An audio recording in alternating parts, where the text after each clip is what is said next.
팬클럽에 오신 여러분 환영합니다. 반갑습니다. 반갑습니다. 네, 오늘 비가 많이 왔어요. 네. 오시는 길 불편함이 없으셨는지. 혹시 빤스가 모심이 휘떡 시작하자마자 빤스라니. 여러분 이 바로 네. 빤스 티셔츠인데 빤스 티셔츠 너무 오늘 하루 종일 연락을 받았어요. 네. 팔라고 팔기로 했습니다. 오 진짜. 예. 그래서 저희가 팔기로 했으니까 네. 조금만 기다려주세요. 일단 요 팔아서 수익금은 전액 평원나무를 위해서. 평안함을 위해서. 평원나무는 또 거기다 뭐에다 갖다 쓰느냐? 우리 빤스 목사님 회개를 위해서 쓰도록 하겠습니다. 오로지 빤스 복지를 위해서 네. 저희가 빤스 복지를 위해서. 빤스를 위해서 활용하도록 하겠습니다. 저는 옷 디자인보다 이 사이즈가 참 마음에 드는데요. 그렇습니다. 이게 뭐 진짜 웬만한 사람 본인 사이즈에 맞춘 이게 건가요? 킹콩 빤스 사이즈입니다. 킹콩. 예, 그래요. 자, 그래서 오늘 우리 빤스 목사님이 저를 고소하셔가지고 네. 서울 광진경찰서에 나갔습니다. 나가가지고 이제 정말 굉장히 열받으셨나 봐요. 고소장을 빤스 쫙 목사님이? 봤는데 통상 한 4시간 걸릴 줄 알았는데 네. 아주 금방 끝냈습니다. 40분에 끝냈습니다. 40분 만에? 고스장이 그러니까 두껍다면서요. 두꺼웠고 그분들이 진짜 화가 났거든요. 그래서 저한테 주로 걸었던 게 뭐냐면은 그 당시 기자회견 3월 26일 날 네. 한국기독교연합회관이라고 한기총이 입주해 있는 서울 종로 5가의 그 회관 앞에서 기자회견했을 때 네네. 그 발언한 내용, 특히 그 양희삼 목사님이라고 네네네. 그분이 진짜 빤스 목사 화나게 정말 빤스 경문을 읽으셨어요. 빤스 경문. 빤스 경문. 아시죠? 토황소 경문처럼. 네. 당신의 빤스는 안녕하십니까? 이렇게 시작하는 거. 그 목사님도 걸었고, 그 다음에 또 이제 나를 걸었는데 뭐냐면은 그 실황을 유튜브에 올렸다는 이유로. 그래서 뭐 어느 부분의 내용을 유튜브에 올렸다. 뭐 이런 식으로 해가지고 네네. 그렇게 해서 이제 나를 걸었는데 한마디 하고 나는 그 문제를 다 해결했습니다. 뭐라고요? 국민들의 관심사다. 그래서 우리는 언론으로서 그거를 실황 중계했을 뿐이다. 아하. 경찰에 가서 그 얘기를 이 빤스티를 입고 경찰 앞에 썼다는 거죠. 그랬더니 그 모든 문제가 다 정리가 되는 거야. 끝났어요 거기서. 보도 목적으로 보도한 거니까 보도 목적으로 그 영상을 유튜브에 올린 거니까 그렇잖아요. 그렇죠. 예. 그 보도 목적이 무슨 남을 불법 촬영물도 음해할 아니고. 목적이 있겠어? 뭐 남을 망신줄 목적이 있겠어요? 네. 보도 목적이었으니까 네. 공익적 목적이었으니까 그렇게 해서 정리를 했고 한 4시간 걸리고 한 40분 만에 끝내고 나왔습니다. 네. JTBC에서 오늘 그 김용미 TV 음. 그 출두 앞에서 하는 거를 또 영상에서 영상 인용해서 보도를 했더라고요. 네. 거기 보니까 네. 이건 뭔가요? 하면서 어떤 사람이 물었는데 김용미 PD가 그렇게 얘기하던데요? 네. 이거요? 저 티셔츠에 그려진 게 뭐죠? 팬티인가요? 남성용 삼각 팬티 같은데. 자, 이게 왜 저 옷의 의미가 뭘까요? 그 무늬를 선택하신 이유가 뭔지 좀 궁금한데. 이거요. 예. 이쁘잖아요. 이쁘지 않습니까? 이쁜 빤스 아닙니까? 이쁜 빤스. 어디죠? 그 뉴시스인가? 뉴스원인가 거기서 기사를 썼는데 옷 가운데 속옷 모양은 정강원 목사를 풍자하기 위한 것으로 풀이된다. 원래는 사실 그날 정장 차림으로 넥타이까지 해서 잘 입고 가서 거기다 쌍방울 흰 빤스 그걸 입고 이제 출두하려고 그랬어요. 야, 쌍방울 언제적 쌍방울 브랜드냐? 흰 빤스. 네. 근데 이제 우리 평원나무 우리 활동가분들이 뜯어말리는 거 제발 그것만 하지 말아달라. 그래서 그냥 그분들의 뜻을 어떻게 받아들이는 방법이 뭐가 있을까 고민하다가 이 빤스 티셔츠를 만들었습니다. 이거는 안 말렸습니까? 예? 이건 안 말렸어요. 그런데 기자회견 할 때 참 쪽팔리더군요. 길거리에서 왔는데 사람들이 이런 거 보고 다녀요. 네. 예, 그래서 정말 제가 어쨌든 이걸 판단 말이죠. 근데 네. 팔 때 색상이 하나입니까? 여러 가지로 해보려고 합니다. 예. 흰 빤스, 노란 빤스. 예. 그 혹시 등 뒤에는 뭐 러닝 셔츠 같은 거 그려주시면 안 됩니까? 아닙니다. 등 뒤에는 또 이제 글귀가 박혀 있습니다. 한기총 아웃으로. 네. 한기총 아웃으로 네. 되어 있습니다, 여러분. 네. 요 뒤가 메리아스고 앞에가 빤스면은 좀 옷에 맥락이 있어 보이는데 아니면 팔 때 좀 빤스를 작게 해주시면 안 됩니까? 예. 입고는 다녀야 되잖아요, 옷이라는 게. 아, 그러나 우리 전통 빤스 아닙니까? 전통 빤스. 빤스. 요즘 이런 모양의 빤스가 어디 나와요? 전통 빤스. 아, 살 중에 살이 뭡니까? 살 중에 살. 네. 뱃살이죠. 자, 뱃살을 빼려면 주로 뭘 먹어야 됩니까? 뱃살을 빼려면 그린 스무디를 그린 스무디. 먹어야죠. 아니, 그거 말고 그린 스무디 말고 식사를 할 때 말이죠. 네. 고기를 먹어야 한다. 굳이 네. 고기를 먹어야 한다. 그럼 네. 뭘 먹어야 됩니까? 닭가슴살입니다. 닭가슴살. 그렇죠. 닭가슴살 스테이크로 여러분을 모시겠습니다. 아이고 세상에. 이게 저 착한 이것도 혹시 보쌈, 아. 착한 족발에 이어서 출시된 착한 시리즈 3탄입니다. 이야, 아, 세상에 별걸 다 내네. 간편하게 즐기는 맛있는 단백질, 착한 닭가슴살, 닭가슴살. 스테이크. 네, 착한 닭가슴살 스테이크는 100% 국내산 닭가슴살이며 헬스업 인증을 받아서 안심하고 드실 수 있는 그런 제품입니다. 네. 자, 사실 닭가슴살 하면은 뭐가 단점입니까? 퍽퍽해요. 네. 퍽퍽하죠. 맛이 없고. 그렇죠. 어느 순간에 가서 질려요. 쏠리기도 합니다. 그렇죠. 자, 이런 분들을 위해서 탄생한 겁니다. 오븐에 천천히 구운 스테이크라서 부드럽고 촉촉한 식감이 일품입니다. 게다가 청양고추 맛과 아, 청양고추 맛. 떡갈비 맛. 아이고 세상에 선택할 수가 있어가지고 아. 닭가슴살을 장기간 섭취해야 하는 분들께 정말 맛있는 단백질을 제공합니다. 착한 닭가슴살 스테이크 한 팩에는 단백질 1일 권장량의 30에서 33%를 제공합니다. 이 정도 단백질 섭취하려고 닭가슴살 먹는 거 아닙니까? 그렇죠. 하루 세 끼를 요것만 한 팩씩만 먹어도 100%가 채워지는 거예요. 그러네. 그렇습니다. 착한 시리즈는 가격도 완전 착한데요. 100g 한 팩에 1,900원입니다. 아, 1,900원이요? 네, 그렇습니다. 한 팩 가격도 이미 착하지만 세트 구매를 하시면 가격은 더욱 착해집니다. 10팩 14,500원. 10팩이? 오. 자, 20팩은 26,000원. 허. 팩당 1,300원. 그렇죠. 30팩은 38,000원. 더 내려가네. 팩당 11,000 아, 11,000이 아니라 1,100. 1,196원. 네. 네, 1,196원. 예. 30팩을 사놓고 예, 하루에 한 번씩 이렇게 네. 고기도 즐기면서 스테이크도 즐기면서 단백질도 섭취하고 살도 빼고 얼마나 좋습니까? 이거 역시 유통기한이 길어가지고 네. 30팩, 60팩 사셔도 네. 이거 전두환 때 내년이니까. 만든 거예요. 이게. 전두환 때. 네. 전두환 때. 네. 자, 여러분 착한 닭가슴살 떡갈비 맛은요 국내산 닭가슴살에다가 달달한 국내산 양파, 마늘, 후추를 더했고요. 청양고추 맛은 국내산 닭가슴살에 칼칼한 국내산 청양고추를 첨가해서 은은한 매콤함을 선사합니다. 네. 자, 모듬으로 구매해도 가격은 같습니다. 오. 국내 최고 품질의 착한 닭가슴살 스테이크 가장 착한 가격에 만나는 방법 바로 김용민닷컴에 있는 것입니다. 아유, 그래 이제 먹을 때가 왔어요. 네. 아, 닭가슴살은 진짜 잘 안 맥히거든요, 사실. 그렇죠. 네. 퍽퍽하고 해서. 예. 이게 진짜 스테이크 같네. 어디 찰기 봐봐, 이 찰기. 응? 스테이크네. 어, 저는 청양고추 맛을 먹었습니다. 스테이크라고 해서 막 뭐 튀기고 이런 거 생각하는데 그렇지 않습니다. 아니, 순살 고기에다 만든 거예요. 진짜 스테이크 먹는 것 같아. 진짜 뭐 소스 같은 거 이게 찍어 먹으면 몇 개는 그냥 먹겠는데 이거? 아, 그러게요. 근데 이게 좀 작아 보이는데 적은 양은 아니에요, 먹어보니까. 아니 두꺼워요. 안에 속이 꽉 차가지고. 되게 두꺼워요.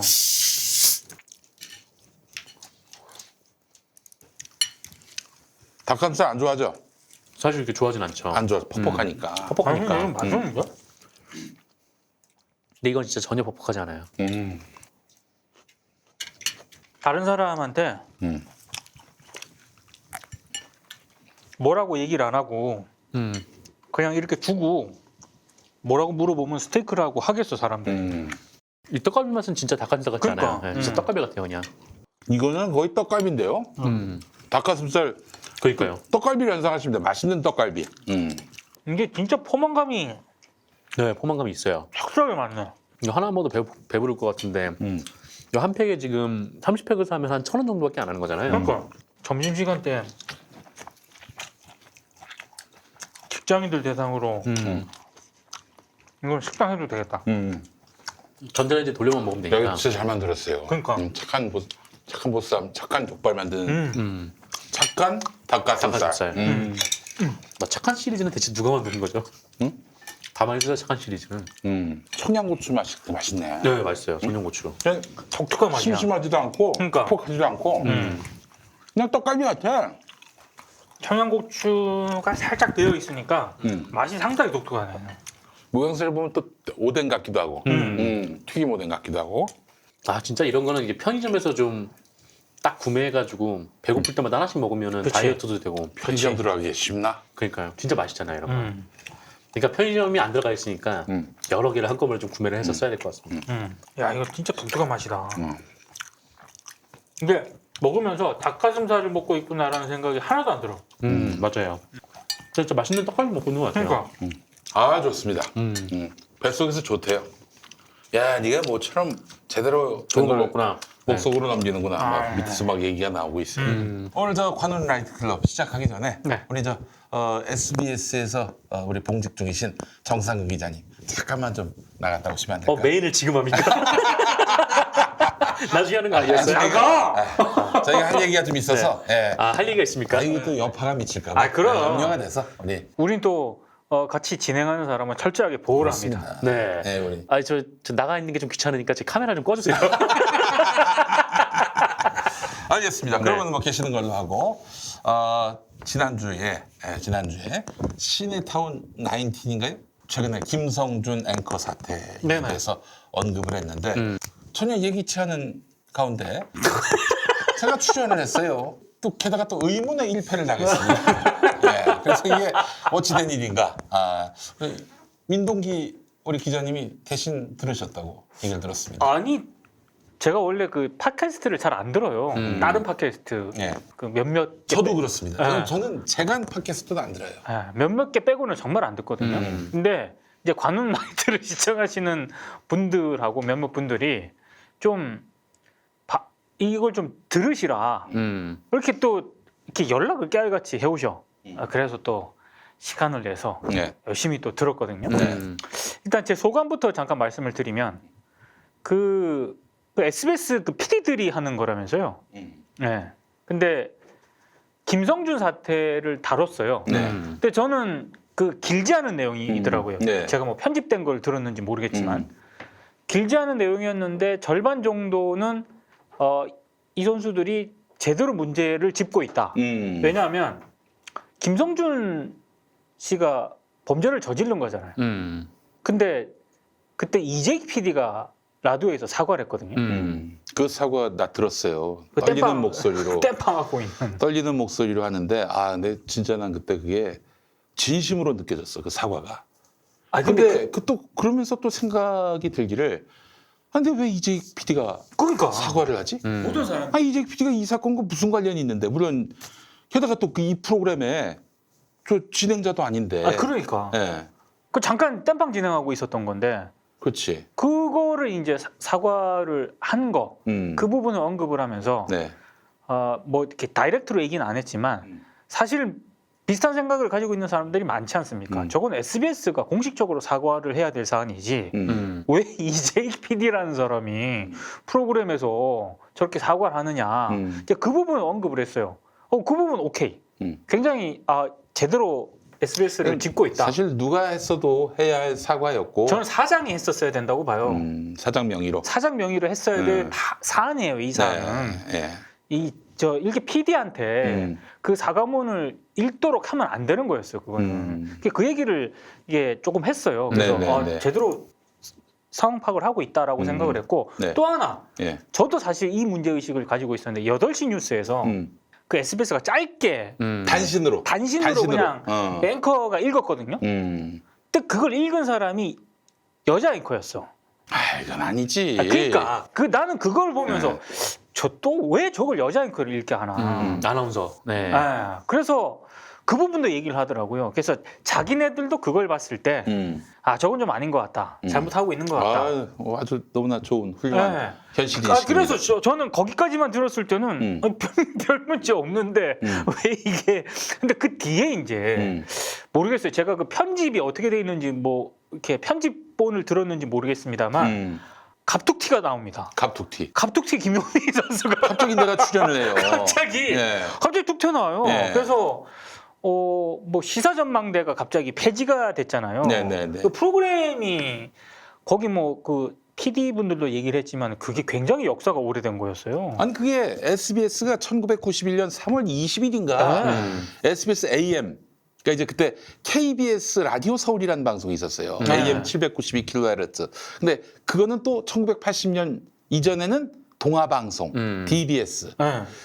그래서 DBS였다가 KBS 라디오 서울 언론 통폐합과 함께 그러다가 91년일 거예요. 저 고등학교 2학년 때였으니까 그때 이제 3월에 KBS 라디오 서울이 주파수를 반납하고 그걸 SBS가 맞아요. 받아갑니다. 그래서 AM으로 이제 시작을 했는데 개국 날부터 시작한 방송이 바로 서울 전망대라고. 맞아요. 나중에 그게 SBS 전망대로 갔고 나중에 시사 전망대. 시사 전망대로 여기까지 온 거죠. 그러니까 SBS에서 가장 오래된 프로그램이에요, 이게. 그렇죠. 근데 그런 프로그램을 진행자가 그런 어떤 범죄 행위를 저질렀다고 해서 네. 갑자기 날린 거지 않습니까? 네. 그 얘기를 하면서 제가 봤을 때는 갑자기 김용민 선수 얘기가 튀어나왔고 네. 정치쇼 하차 그 부분이 언급이 됐고 네. 그렇게 무책임하게 그만둔 사람이 시사전망대의 그 작가들을 얘기를 하면서 그 제가 그랬거든요. 시사전망대에 페이스북에 대해서 썼잖아요. 시사전망대를 갑자기 없앴는데 아니 그건 김성준 씨의 잘못이니까 김성준 씨가 하차하는 건 너무나 당연하고 그렇죠. 당연히 또 처벌을 받아야 되는 것이고 네. 그런데 SBS가 사과를 했어요. 사과를 했으면 뭡니까? 뒷감당은 우리가 하겠다 이런 얘기 아니에요? 그렇죠. 근데 프로그램을 없애요? 그랬더니 그 메인 작가 있어. 메인 작가. 네. 메인 작가의 일자리가 사라져 버렸어. 내가 알고 있기로는 지난 금요일까지 상황인데 그 라디오 CP가 좀 기다려봐라 이렇게 얘기한 이후로 연락이 없어. 그러면 이 사람은 해고가 된 상황이에요. 네. 아니 자기 잘못이 없는데 무슨 김성준 씨 사건과 무슨 연관이 있어요?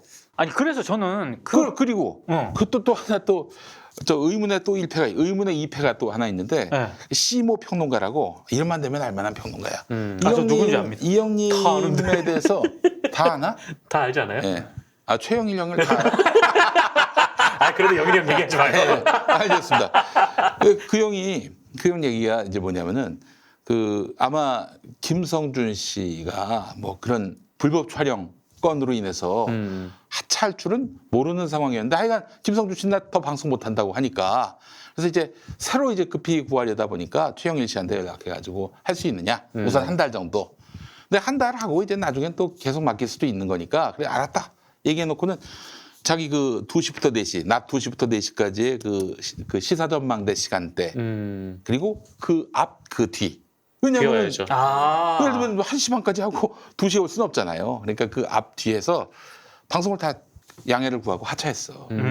이게 그걸 다 합쳐보니까 월 600만 원이야. 그 형이 그렇게 많이 벌었어요. 근데 그 형은 진짜 틀면 나왔거든. 아, 근데 너무 잘했어요. 진짜 많이 하니까. 진짜 너무너무 잘했어요. 잘하기도 네. 하고. 예. 그러니까 최영일한테 맡기면은 PD들이 안심을 합니다. 뭐 그냥 굉장히 너무나 안정적이고. 논리정연하게 말을 잘하고 또 친화력도 있고 또 유머도 있으니까 이 600만 원을 다 날렸는데 갑자기 김성준 씨가 그 불법 촬영 건으로 해가지고 하차를 하면서 프로그램을 없애면서 이 양반한테 프로가 없어졌다고. 아, 그래서 영일이 형은 이거 뭐 완전히 황당한 상황이 돼버린 거야. 아 그러고 지금 계속 그런 지금 그 시간에 독서하고 있대 집에서. 집에서 독서하고 있대요. 웃으면 안 600만 원 되는 서재. 웃으면 안 되는데 이거? 아니 어떻게 김성준 씨가 그렇게 문제했다고 왜 프로그램을 없애? 아니 PD들이야 상관없지. 근데 그 메인 작가는 왜 해직 상태로 만들어 버리냐고. 그렇잖아요. 그리고 후임 진행자로 물론 한 달 한시적으로 진행을 맡기려고 했지만은 그 사람 같은 경우는 올 600만 원 손실을 보게 만드냐 이거야. 이게 참 이해를 할 수 없는 상황이었어요. 예, 하여간 그래서. 아니 아무튼 그래서 갑자기 김용민 선수 얘기가 나오면서 그 시사전망대 프로 폐지한 것에 대해서 김용민 선수가 페이스북에 비판을 했죠. 페이스북에 비판을 한 거를 그리고 그 작가에 대해서 그 상응하는 그분의 페이라든지 근무 여건에 상응하는 그 대안을 마련하라. 그렇지 않고 이거에 대해서 한마디도 안 하면은 SBS PD들 너희들 저기 다 양아치다. 이런 식으로 제가 좀 격하게 썼습니다. 아니, 그 근데- 부분은 제가 아이도 너무 격하게 써가지고 송구스러운 마음을 금할 길이 없습니다. 아니 근데 이제 저는 그게 앞뒤가 너무 이게 갭이 큰 거예요. 그러니까 앞에 그 김성주 사태를 진단한 부분은 꽤 저는 SBS 구성원으로서 적절했다라고 생각을 하거든요. 근데 갑자기 이제 그 시사전망대 작가 부분 김용미 선수가 페이스북에 쓴 그 부분을 언급을 하면서 정치쇼 그만둘 때 그러니까 무책임하게 그만둔 사람이 그래서 작가들 SBS 작가들의 엄청난 원망과 원성을 들었던 나는 그 부분이 그 작가들이 굉장한 피해를 입었대. 그분들에 따르면 그런 피해를 작가들에게 줬던 김용민 선수가 어떻게 시사전망대 작가 뭐 이렇게 걱정하는 그런 얘기를 하느냐라는 취지로 얘기를 했어요. 근데 저는 좀 이해가 안 가는 게 나도 한마디만. 예.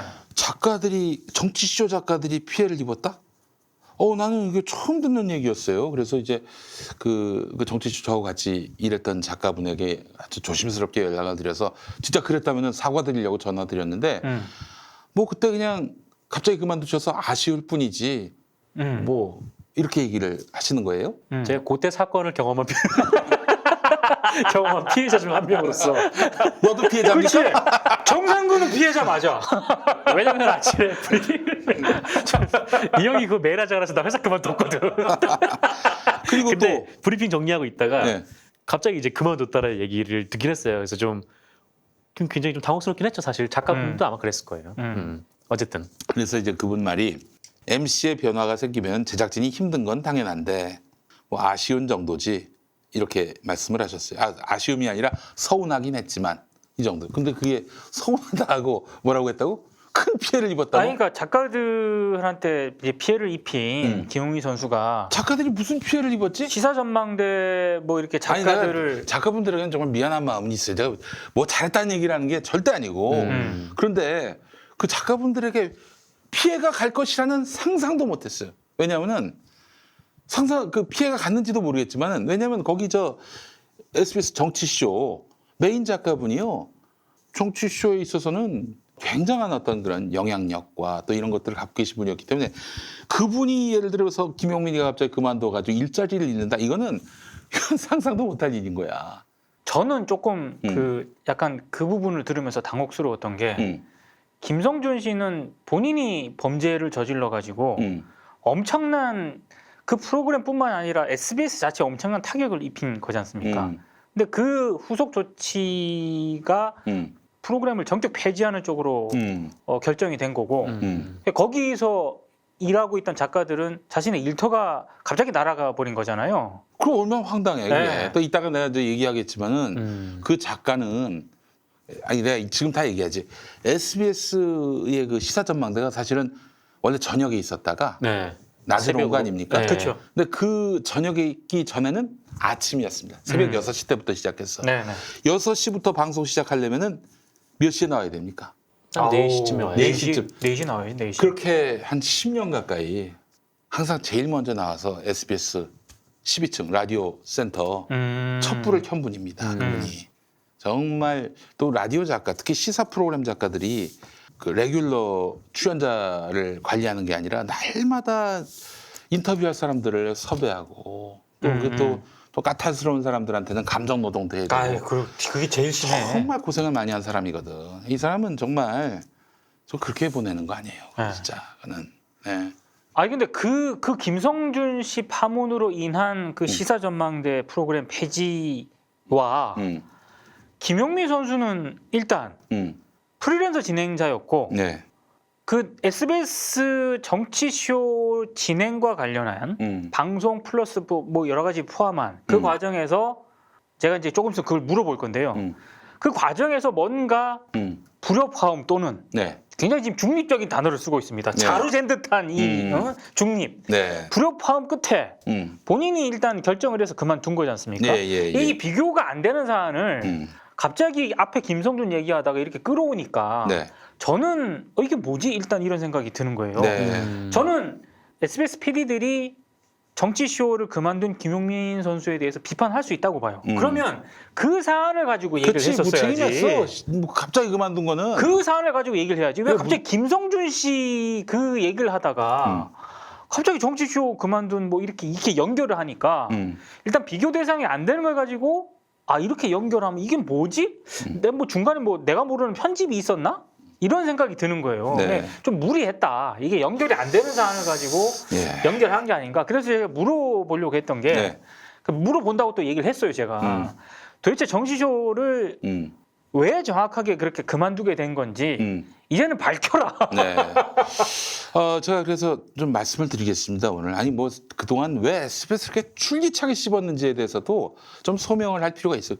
뭐, 그 일들을 다 감추고, SBS 씹으면은 우리 애청자분들한테 뭐 제 진심의 모든 걸 다 말씀드리는 건 아니니까 제가 누구를 비난하거나 혹은 뭐 엿먹일 목적이 아니었어요. 사실 제가 오늘 뭐 발언한다고 그러니까 뭐 걱정하시는 분들 많이 계셨어요. 딴지 네. 게시판이나 이런 분들. 네. 그걸 다 봤고요. 그래서 또 그 시내 타운 네네. 19 가신 PD들이 나름대로 다 의식 있는 분들이고 또 굉장히 어려운 시절 박근혜 시절에도 할 말씀 다 하셨던 그런 좋은 분들이기 때문에 이분들하고 싸우지 않았으면 좋겠다는 그런 또 마음도 있으시고 네. 그분들을 겨냥할 마음이 추호도 없다는 점을 우선 말씀드리면서 네. 제가 지금까지 그분을 비난하진 않았어요. 예. 우선 말씀드릴게요. 제가 정치쇼에서 고액 개런티를 받았습니다. 2시간 방송이 있는 날, 그러니까 월요일부터 금요일까지죠. 하루 기준으로 50만 원 받았어요. 일일 50만 원. 네. 회당 50. 네, 그리고 뉴스 관장을 하면서 300만 원 못 되게 받았어요. 월. 회당이 아니라. 그러면은 그렇게 따지면은 한 달에 한 1,500만 원은 안 되게 이제 받은 거죠. 네. 그러니까 적지 않은 돈을 받았다는 겁니다. 제가 정말 사리사욕을 위해서라면은 정치쇼는 하차해서는 안 될 방송이고 하차하고 나서 피눈물을 흘렸습니다. 이렇게 많이 받았는데 예, 피눈물을 흘렸습니다. 솔직히. 5월에 종합소득세에서 좀 피를 봤다는 얘기가 있어요. 예, 그렇습니다. 내 세금이 없어가지고. 자, 근데 SBS 정치쇼를 왜 그만뒀느냐. 제가 SBS 정치쇼를 갑자기 맡게 됐어요. 잘 아시겠습니다만 정봉주 정봉주, 의원이 네. 서울시장 나간다고 그래서. 근데 정치쇼는 제가 하고 싶어서 한 게 아니에요. 네. 기본적으로. 아니 그러니까 정확하게 음. 김용민 선수한테 정치쇼 진행 섭외를 누가 한 거예요? 섭외한 사람이 러브 FM CP였고요. 네. 그리고 CP로부터 들은 얘기는 SBS 사장님이 나에게 진행을 맡아달라 이렇게 이야기했다는 거예요. 우리 박정훈 사장님께서. 예, 아. 사장님도 그러셨으면 해야지. 예. 근데 정봉주 의원이 서울시장 나간다고 했고 그래서 제가 들어갔는데 곧바로 이제 미투 사건이 터집니다. 그죠? 예. 저는 정봉주 미투 사건을 보도하는 언론을 제 SNS에서 막 비판을 했어요. 예나 지금이나 저는 SNS에서만 제 어떤 논란이 되는 이슈에 대해서 발언을 했어요. 제가 많은 사람들이 이재명 경기도지사를 지지한다고 그러는데 저는 지상파 방송 KBS나 SBS나 거기서 이재명 지사에 대한 지지 입장을 표한 적이 단 한 번도 없어요. 예.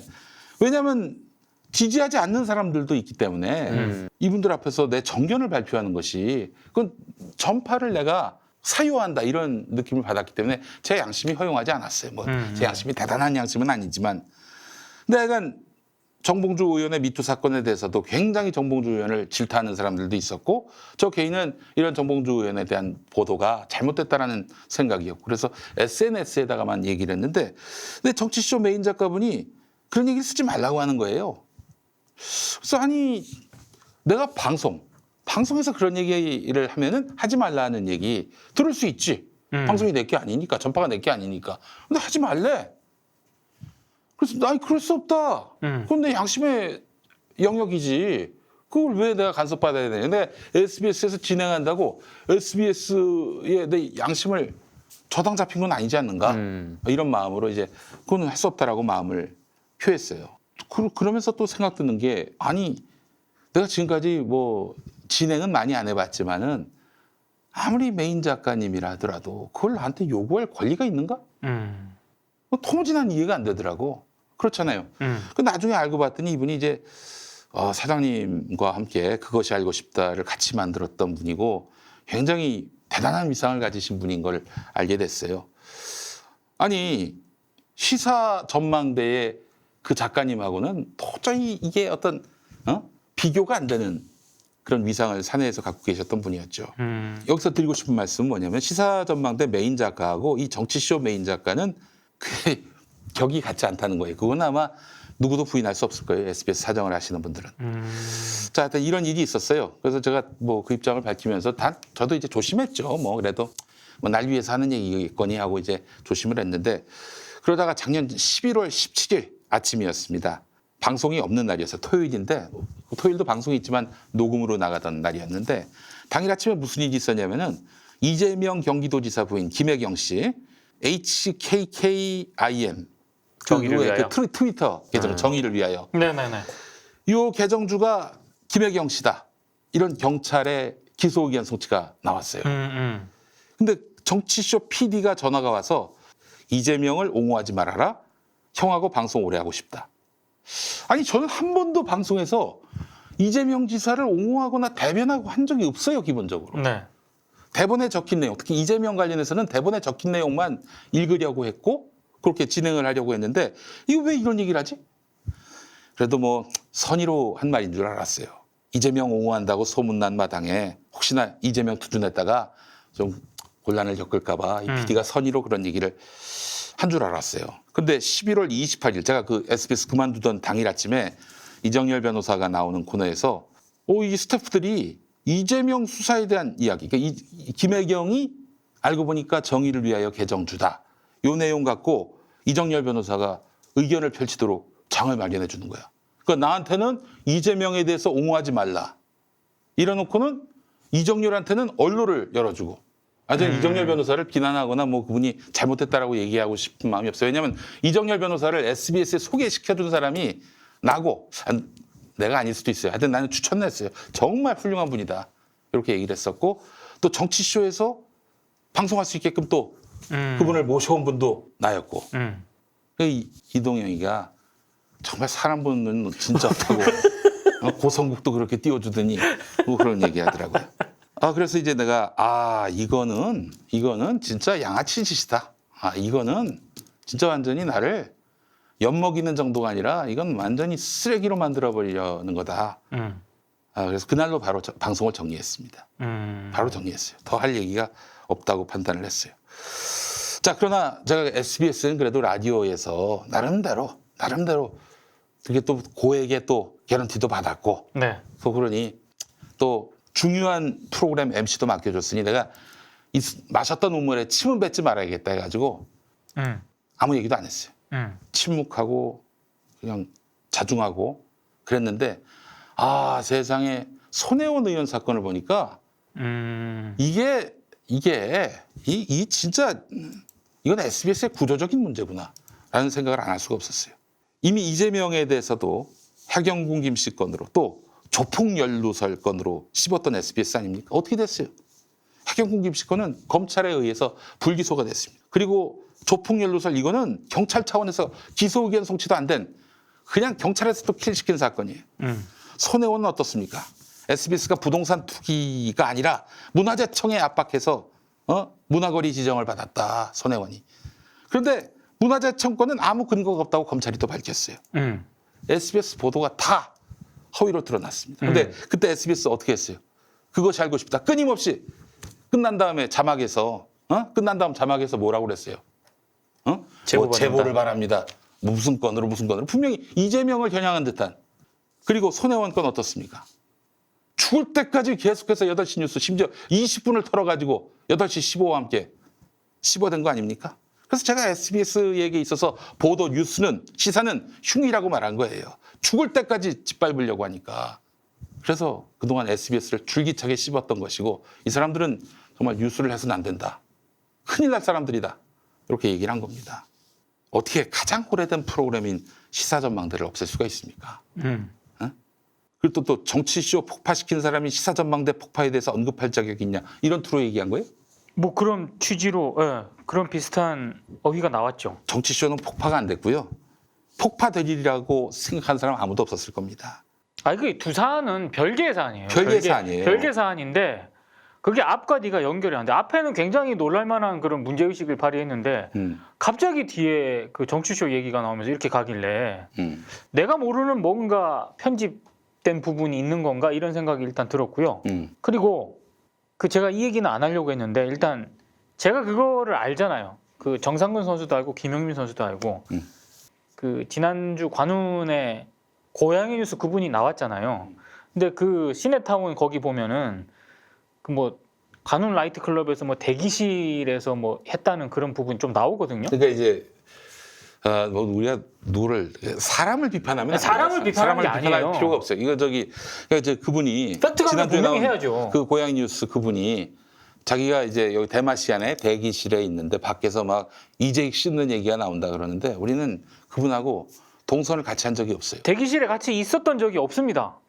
네. 그리고 우리가 그날 마이크 꺼지고 카메라 꺼졌을 때 이재익 PD 언급한 적이 한 번도 네. 없었어요. 한 번도 없고 제가 오늘 아침에 이제 정치쇼를 하니까 이재익 PD랑 얘기를 했는데 그 이재익 PD 얘기는 이거예요. 그러니까 거기 나왔던 당시 이제 그분이 뭐 나름대로는 이제 뭐 방송을 재밌게 살리고 싶었는지 좀 그러니까 이른바 이제 뒷담화를 깠다. 그 이재익 PD를 욕을 했다라고 얘기를 했고 거기에서 그 진행자들이 좀 순간적으로 좀 올라왔던 게 있었다. 그래서 이런 얘기가 좀 나오게 됐는데 뭐 그 부분에 대해서 그 이후로 이제 그 나왔던 그분이 이게 거짓말이었다라고 그 자신의 부분을 좀 드러내달라라고 연락이 왔고 그래서 이제 뭐 그렇게 했다라고 얘기를 하면서 어쨌든 뭐 김현 PD에 대해서는 좀 미안하다는 생각을 갖고 있고 좀 미안한 말을 하여튼 뭐 전해달라고 저도 하더라고요. 우리 이재익 PD나 뭐 저 이승훈 PD나 다 저 친했던 사이였고 저희 전에 방송에서 또 출연도 했었고 시네타운 19. 그래서 뭐 그분들 비난할 마음 추호도 없고요. 또 그렇게 또 말씀하셨다고 그러니 뭐 제가 뭐 눈 녹듯이 또 그 섭섭했던 마음도 사라지는데 근데 SBS는 이거 바뀌지 않으면 안 됩니다. 이거 진짜 이런 식으로 시사 프로 만드는 거 아니에요.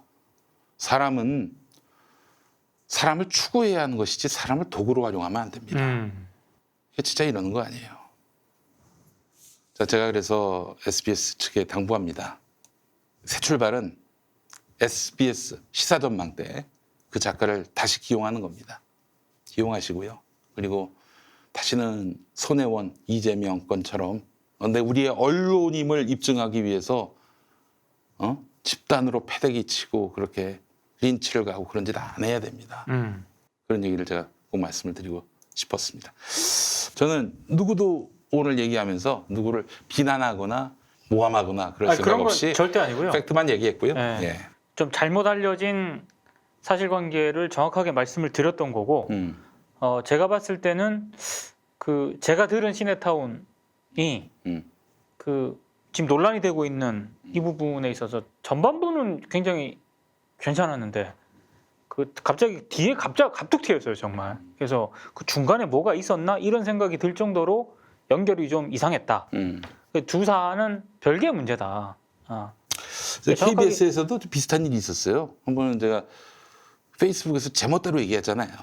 근데 이제 한번 PD가 좀 뭔가 너무 말을 심하게 한다고 걱정을 하더라고. 그 말하지 말라고 하는 게 아니라 저 메인 작가처럼 내가 한마디 했어요. 이런 식으로 내가 말하는 바에 대해서 통제하면 나 그만둔다. SBS 할 때였고 SBS 페이가 세니까 예, KBS 그만둬도 되겠다 이런 마음으로 한 것 같은데 지금은 그렇지 않습니다. 지금은 너무 SNS 세게 얘기하면은 네. 지적 들어오면 바로 수긍하고 앞으로 여러 사람들의 의견을 받아들여서 네. 페이스북은 그만하시고 인스타로 갑시다. 퍼커슨 감독의 말씀처럼 SNS는 인생의 낭비다. 집에다 걸어놓으려고 해요. 자 이제 방송용 끝났으면 저는 나가 있겠습니다. 알겠습니다. 자, 맞춰 소식 하나 더. 지난번에 살짝 그 서울신문 네. 그 포스코 지분을 호박건설. 호반건설이 매입해가지고 그렇지. 호반건설이 3대 주주로 등극을 하지 않았습니까? 이 건설사예요. 건설사가 지역 언론사, 지역 방송사에서는 굉장히 지분을 많이 소유하고 있고요. 호반건설만 하더라도 광주방송 최대 주주거든요. KBC 광주 방송. 네, KBS 광주방송. 네. 그 호반건설과 관련된 보도가 좀 우긴 보도가 좀 있습니다. 근데 이제 그런 지역 언론사, 지역 방송사에 그치지 않고 호반건설이 서울신문 3대 주주로 등극을 했기 때문에 지분이 19.4%예요. 3대 주주. 3대 주주가 된 상황이에요, 지금. 근데 그 건설사가 주요 주주로 들어오는 것에 대해서 서울신문 구성원들이 굉장히 많이 우려를 했거든요. 근데 오늘자 서울신문 1면, 3면에 호반건설을 정말 엄청나게 까는 기사가 그래? 오. 단독으로. 1면 거의 헤드라인 그리고 3면 전면을 할애해서 이게 이제 그 서울신문에 기자들이 들어오지 마라. 네. 들어오지 마라. 좋은 말 할 때 들어오지 마라. 이 사인을 보낸 거네요. 그러니까 제가 본 기억으로는 최대 주주는 아니지만 어찌됐든 3대 주주로 지금 들어온 거잖아요. 네. 3대 주주로 들어온 그 건설사를 이렇게 1면과 3면을 털어가지고 거의 지금 아작을 내놨거든요.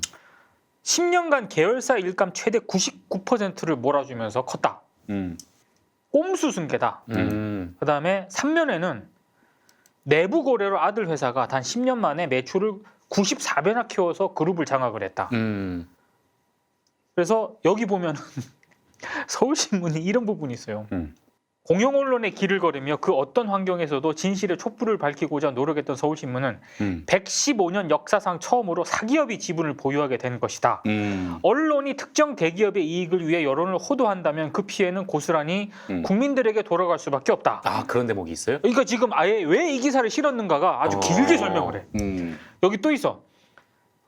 최소한 중앙종합일간지만큼은 자본을 앞세운 대기업의 사유물로 전락하지 않도록 금융회사 대주주 승인 때처럼 철저한 검증이 필요하다는 지적이 나온다. 정말 너무 좋은 말입니다. 서울신문은 호반건설의 이번 서울신문 주식 매입을 언론 사유화 시도로 규정짓고 자기 3대 주주를 호반건설의 도덕성과 기업 행태 등을 조목조목 분석하기로 했다. 호반건설이 과연 언론사 대주주로서 적합한지 이게 지금 시리즈예요? 문제 제기를 하기 위해서다. 그러니까 내가 봤을 때 이거는 앞으로도 계속 하겠다라는 지금 입장을 서울신문이 밝힌 거라고 보거든요. 그래서 박창구 서울신문 편집국장을 미디어오늘이 오늘 전화통화로 인터뷰를 했더라고. 그래서 이런 얘기를 합니다. 추가 보도 계획이 있느냐 얘기를 하니까 내부의 편집 방침은 있는데 다만 이걸 외부에 공유할 수는 없다. 그러니까 이 얘기는 있다는 얘기지. 있다는 얘기고 준비하고 있다는 그런 얘기거든요. 근데 저는 제가 볼 때 이거 한국사에서 한국 언론사에서 한 페이지를 장식할 수 있는 그런 사안이라고 봐요. 그러나 저는 안 믿습니다. 한국일보한테 크게 속았기 때문에 이 인간들 뭐 공정 언론 한다면서 그렇게 2013년에 열심히 투쟁을 했는데 좀 승명호 그 사람 그 사람을 새로운 주인으로 맞아들여 가지고 열심히 또 멸사봉공하고 있어요.